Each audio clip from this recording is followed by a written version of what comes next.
Good afternoon all my dear students.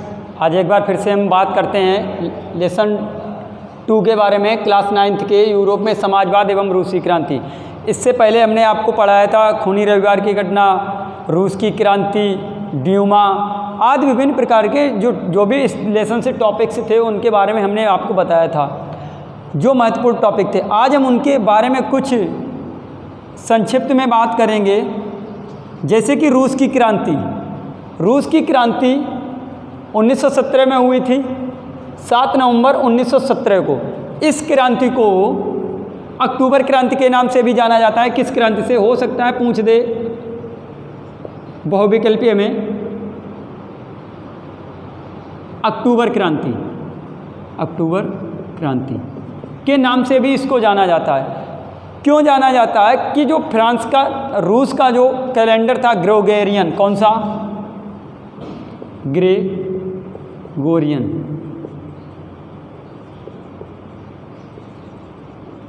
Calendar के अनुसार इस क्रांति घटी थी वो 7 अक्टूबर में घटी थी, 22 अक्टूबर 1917 को। और ग्रेगोरियन कैलेंडर के अनुसार ये तिथि आगे की तरफ चलती है। तो यहाँ पर इस क्रांति को हम नाम दे सकते हैं फ्रांस में रूस की क्रांति कब घटित हुई थी? 7 नवंबर 1917 को। तो बहुविकल्पी में ये भी पूछ सकता है किस कैलेंडर के अनुसार फ्रांस की क्रांति को 7 नवंबर 1917 की संज्ञा दी गई? तो ग्रेगोरियन कैलेंडर के अनुसार। आगे की अगर इसी क्रांति की बात करें तो रूस की क्रांति का जो तत्कालिक कारण था वो था प्रथम विश्व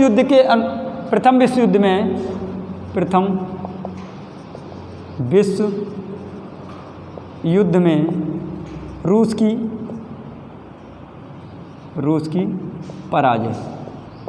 ये इसका तत्कालिक कारण था। आगे की इसी पॉइंट में बात करेंगे हम खूनी रविवार की घटना, जैसे कि हमने आपको डिफाइन किया था पहले वीडियोज में। तो यह घटना 1905 में विंटर पैलेस में घटित हुई थी।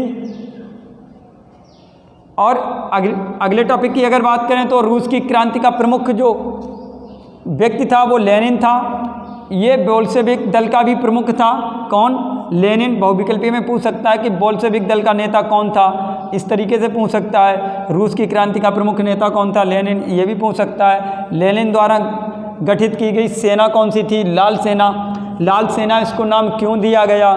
तो उसके बारे में हम यहाँ पर लिख सकते हैं, क्योंकि जो लेनिन था उसने लौह एवं रक्त की नीति को अपनाया था।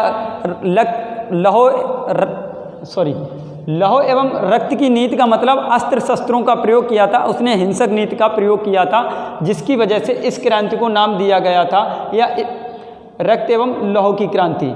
और इनके द्वारा उनमें शामिल होने वाले लोग, उनका जो संगठन था उस संगठन को नाम दिया गया लाल सेना। आगे की अगर बात करें तो जार साम्राज्य का जो पतन था वर्ष 1917 में हुआ था। क्यों? कब हुआ था? जार साम्राज्य का पतन कब हुआ था? 1917 में। रूस की क्रांति के समय वहाँ का जार कौन था, वहाँ का सम्राट कौन था, वहाँ का राजा कौन था? बात एक ही है। किसी भी प्रकार से आपसे प्रश्न को घुमा के पूछ सकता है। तो आप यहाँ पर बताएंगे जार निकोलस द्वितीय। जार निकोलस द्वितीय फ्रांस की क्रांति के समय वहाँ का राजा था, या वहाँ का जार था, या वहाँ का सम्राट था। इस तरीके से क्वेश्चन पूछ सकता है। तो अगर आगे की अगर हम बात करें तो इसी वीडियो में हम आपके बात करेंगे गृह युद्ध के बारे में। क्या होता है गृह युद्ध? गृह युद्ध समझ लीजिए। उससे पहले हम आपको बता दे रहे हैं रूस में जो गृह युद्ध की घटना घटित हुई थी वर्ष 1918 से लेकर वर्ष 1920 तक ये चला था गृह युद्ध। गृह युद्ध वह युद्ध होता है जो देश के आंतरिक भागों में देश की जनता के द्वारा स्वयं आपसी विखंडन किया जाता है, और वह स्वयं आपसी झगड़ों के लिए जाना जाता है, जिसमें वह सामाजिक, आर्थिक, राजनीतिक और विभिन्न प्रकार के मुद्दे जो भी होते हैं उनमें वो आपस में झगड़ते हैं। चाहे वो भाषा के क्षेत्र पर हो, चाहे वो राज्य के क्षेत्र पर हो, चाहे वो जाति के क्षेत्र पर हो, चाहे वो धर्म के आधार पर हो, चाहे वो जाति के आधार पर हो, चाहे वो राजनीतिक मुद्दे हों। तो इस तरीके से इसे जानते हैं गृह युद्ध की संज्ञा दी गई। आगे की अगर बात करें तो अगर रूस के बारे में आगे बात करें, रूस के गृह युद्ध के बारे में, तो देख लीजिए एक बार से भूमि पुनर्वितरण के बोल्शेविकों के आदेश पर रूसी सेना टूटने लगी, क्योंकि इनमें से अधिक जो वर्ग थे वो किसान वर्ग के सैनिक थे। इसमें जो लोग थे वो अधिक किसान वर्ग के लोग थे। वे भूमि पुनर्वितरण के लिए घर लौटना चाहते थे, इसलिए वे सेना छोड़कर जाने लगे। समाजवादियों, उदारवादियों, राजशाही के समर्थकों एवं गैर बोल्शेविकों के द्वारा बोल्शेविकों द्वारा विद्रोह की निंदा की। ये था गृह युद्ध। स्क्रीनशॉट लेकर आप इसको लिख सकते हैं। आगे की अगर हम बात करें समाजवाद के बारे में, तो समाजवाद के बारे में हमने बताया था, या एक बार फिर से हम इसको डिफाइन कर रहे हैं। समाजवाद